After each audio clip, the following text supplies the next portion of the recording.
Ada yang bertanya, kalau untuk jadi presiden di Indonesia katanya memerlukan biaya sekitar 9 triliun rupiah atau sekitar berapa? 1 bilion dolar, nggak nyampe kali. 9 triliun rupiah itu dianggap adalah ongkos demokrasi termurah sedunia. Jadi jika seseorang memiliki 9 triliun, maka peluang dia untuk menjadi presiden atau pemimpin di Indonesia itu besar gitu. Nah, dan pada saat dia menjadi presiden, dia ngapain? Itu yang jadi kunci. Dia akan memegang hampir 2.000 triliun anggaran nasional. Anggaran nasional 2.000 triliun. Dan kita tahu PDB kita adalah 16.000 triliun, alias yang 14.000 triliun adalah pihak swasta. Yang menarik, kita sekarang gunakan terminologi dolar. Jadi 2.000 triliun itu sekitar 130 atau 100, sampai 150 billion dolar. Itu nilai APBN Indonesia. Berita buruknya, di dunia ada lebih 500 perusahaan yang nilainya, yang omsetnya lebih besar dari 150 billion dolar. Kita ambil contoh, Apple. Itu sudah 1.000 billion, alias sudah 7 kali dari besarnya APBN Indonesia. Dan untuk menjadi pemimpin Apple tidak harus masuk gorong-gorong. Itu sederhananya ya, ngapunten ya. Ini hanya kiasan loh, contoh. Tidak harus mempermalukan dirinya untuk tidak jadi dirinya gitu. Dan untuk itu sulit seorang bosman ini mencalonkan diri menjadi presiden, karena para kandidat-kandidat yang lain itu humble orangnya, rendah hati. Bosman itu nggak bisa rendah hati. Contoh rendah hati ini, kalau kandidat yang lain ya ketemu 10 warga Indonesia yang tidak pakai sepatu, maka kemungkinan besar atau mungkin malah secara natural mereka akan mencopot sepatu tersebut supaya menjadi satu rata, menjadi sejajar dengan warganya.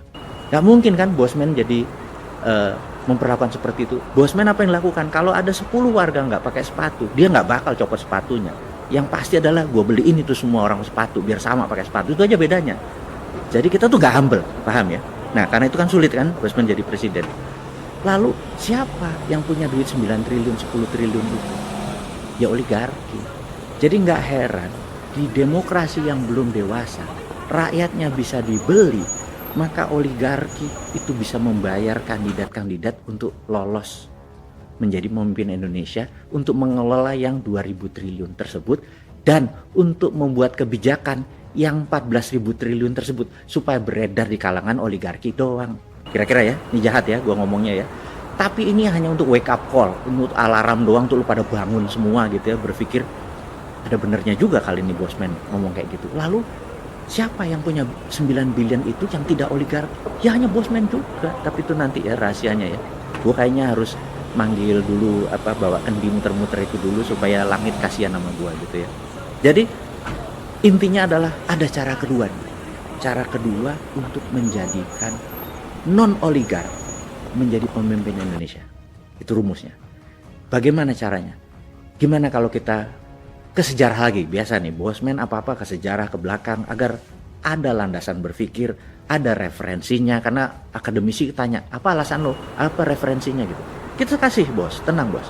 Jadi Anda sekolah jauh-jauh, kita fulfill atau kita penuhi ego ilmu tadi. Bahwa apa landasan Anda berpikir bahwa bisa menjadikan pemimpin negara ini tanpa bergantung pada oligarki gitu ya.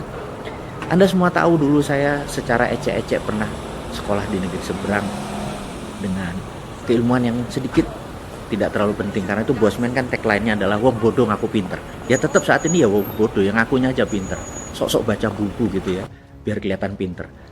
Intinya adalah kita ingetin bahwa latar belakang aplikasi psikologi yang pernah saya peroleh dulu itu mudah-mudahan bisa membenarkan pada saat teori menjadikan seseorang jadi presiden atau pemimpin Indonesia tanpa bergantung pada oligark atau dananya oligark. Nah, dulu tuh sewaktu mengambil pelajaran applied psychology itu saya punya sahabat JB panggilannya, atau John Buchanan, ya nggak penting lah nama tersebut. JB ini kalau adalah orang yang membuat saya seperti ini sekarang mungkin besar sekali. Jadi kalau kami ada pelajaran psikologi, Misalnya waktu itu kita diajarin tentang underdog effect gitu ya, underdog. Wah, guru kita selama 2 jam di kampus mengajari tentang underdog effect. Profesor namanya Profesor Stadler, well respect profesor di California gitu ya. Dia mengajarkan terus, wah JB ini selalu exciting gitu ya. Begitu keluar selalu dia bilang, lu ngapain nih gitu ya, nggak ngapa-ngapain, lu tolong gua. Jadi saya tuh selalu jadi victimnya dia, karena dia asisten dosen. Jadi kalau dia seneng nilainya tinggi, dosen tinggal oke-oke aja karena muridnya banyak gitu ya. Nah, JB ini selalu bilang, what do you do? Nothing. Lu bantu sama gua, lu jadi cari responden gitu ya. What do I do? Gua ngapain gitu ya. Terus dia bilang, bawa flip chart 2. Terus di flip chart 1 dia tulis kecil gitu ya, gambar, terus tulis E gitu ya. Terus di flip chart besar ditulis B gitu ya.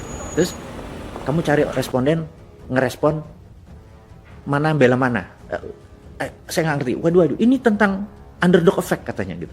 Terus ya gue ngapain gitu. Nanti lo bilang, ini negara A sama negara B ini akan berperang. Kira-kira lo berpihak pada mana gitu ya. Jadi udah ada asal dong lewat. Saya bilang, excuse me, permisi, saya lagi dapat tugas dari kampus untuk mensurvey. These two country are going to war gitu ya. Country A yang kecil sama country B yang besar going to war. Menurut kamu kira-kira negara mana yang bakal perang? Terus dia tulis di kertas, masukin, sampai kira-kira 100 responden gitu ya. Nah, begitu selesai dibuka nih sama JB. Sahabat semua tahu nggak bahwa lebih dari 65% memilih country yang kecil tadi menjadi pemenang. Itulah underdog effect. Jadi sahabat semua, kalau nanti tahun 2022 akhir November katanya di Qatar ada pertandingan World Cup. Kalau Anda taruhan yang underdog ya, karena Anda dapat spread 2, lihat aja bahwa 60% pasangan Anda yang di bawah bakal menang. Ini bukan gua ngajarin judi, tapi untuk menceritakan bahwa underdog effect itu memang ada gitu ya. Jadi karena itu nomor 1, kalau kita posisinya underdog, chance kita menang 60%. Mulai paham ya? Nanti kita akan sampai sana nih psychologicalnya. Nah, sama kita kembali sekarang ke Amerika di tahun 1890 sekian. Itu oligar Amerika, ada namanya Vanderbilt yang memiliki jaringan kereta api, ada Rockefeller yang memiliki kontrol atas minyak bumi dan Jean Paul Getty, kemudian ada JP Morgan sebagai funder yang sangat besar, ada raja besi yang namanya Carnegie gitu ya, Andrew Carnegie. Orang kayanya luar biasa banyaknya dan benar-benar kaya. Bahkan kekayaan para oligar itu dibandingin kekayaannya Bank Sentral Amerika masih kaya oligar gitu ya. Untuk bukti. Kita teman-teman muda ini kan, Anda semua adalah gadget dan bangsa yang digital sekali. Zilenial dan milenial yang antara 40 tahun ke bawah ini Anda adalah generasi digital. Anda cek di Wikipedia. Di tahun 1899 Filipina waktu itu minta merdeka dari Spanyol, dan syaratnya Spanyol gampang, minta bayar 20 billion US dollar. Valuasi kira-kira waktu itu ya, tentunya dalam mata uang dan bukan dolar. Dan Filipina tidak punya uang seperti itu, maka Filipina meminta Amerika, karena itu dalam pandangan lain Filipina adalah negara yang dimerdekakan Amerika dan Filipina adalah bangsa yang dikontrol oleh Amerika, karena kemerdekaan dibeli. Beda kayak Indonesia, kemerdekaannya pakai bambu runcing tumpah darah. Indonesia memang fight memperoleh kemerdekaan tersebut gitu ya. Sekali lagi, kita bukan merendahkan Filipina, tapi sejarah bangsa itu membuat berbeda, kita harus respect satu sama lain. Nah, pemerintah Amerika waktu itu tidak punya 20 billion dolar. Pemerintah Amerika minta ke Andrew Carnegie. Apa yang terjadi? Andrew Carnegie membayar kemerdekaan Filipina, yang sampai dia mati dia nggak pernah menginjak Filipina. Nah, karena Andrew Carnegie disebut bapak filantropi dunia, bahkan foto Andrew Carnegie ada di Bill Gates, karena itu Bill Gates mengklaim dirinya adalah the biggest filantropi atau penyumbang, tapi dia nggak akan pernah bisa. He never could be like Andrew Carnegie, karena Andrew Carnegie better, dia memerdekakan sebuah negara. Nah, jadi kita lihat oligarnya itu lebih kaya daripada bank sentral gitu. Nah, karena oligar itu kaya, presiden-presiden Amerika siapapun itu pasti oligar yang membiayai gitu ya.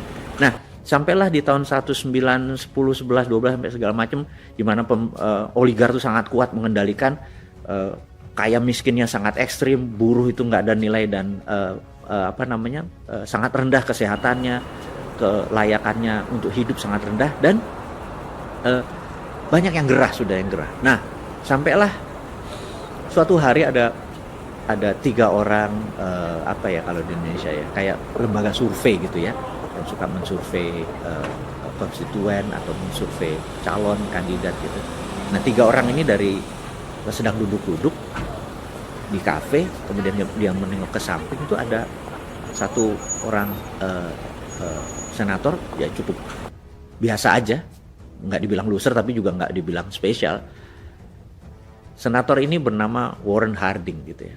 Nah, dia tinggi, besar, ganteng, dan dia lagi shoe shining, lagi nyemir sepatu, kan dulu duduk itu ada yang nyemir. Terus mereka bertiga ngeliat, wih, ini orang keren juga, boleh juga nih kita jadiin presiden gitu ya. Itu kata 3 orang itu.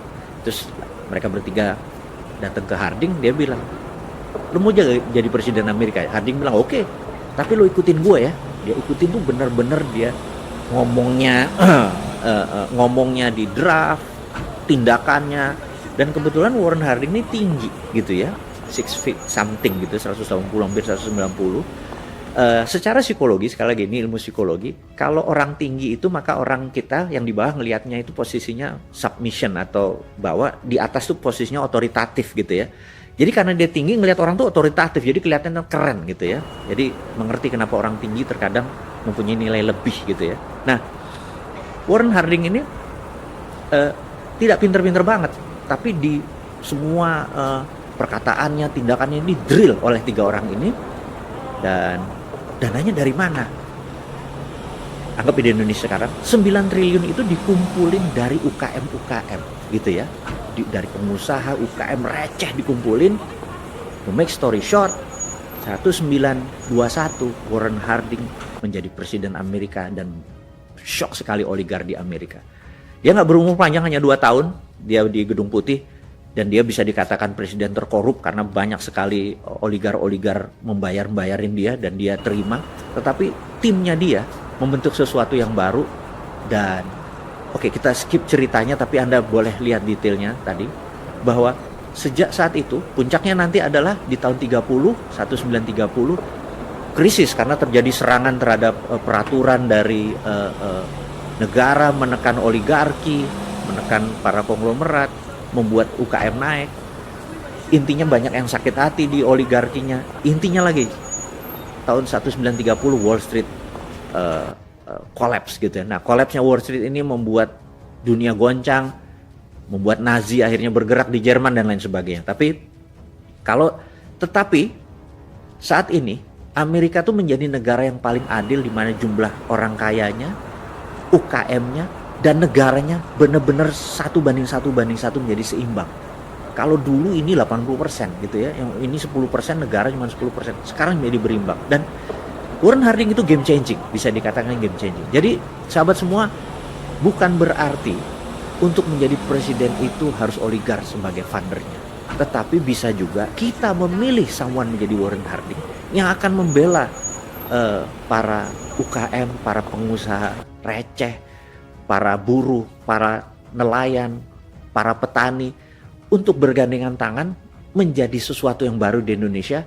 Ini game changing. Habis itu akan seimbang, oligarnya, rakyat umumnya, UKM-nya, dan negaranya menjadi seimbang. Dengan kekuatan 3 hal inilah yang membuat Indonesia ke depan menjadi the strongest country in the southern hemisphere, sekali lagi di wilayah selatan Khatulistiwa. Dan 2045 itu hanya pada saat ulang tahun Indonesia ke-100 itu baru hanya 23 tahun lagi dari sekarang. Dan tidak mungkin kalau ini semua terjadi di 2024, Indonesia akan menjadi negara yang powerful dengan tidak menghilangkan oligar, tapi menyeimbangkan kekuatan pasar dan kekuatan pengaruh. Saya rasa pelajaran kali ini adalah sampai di sini dulu. Terima kasih buat Anda semua. Salam sehat selalu.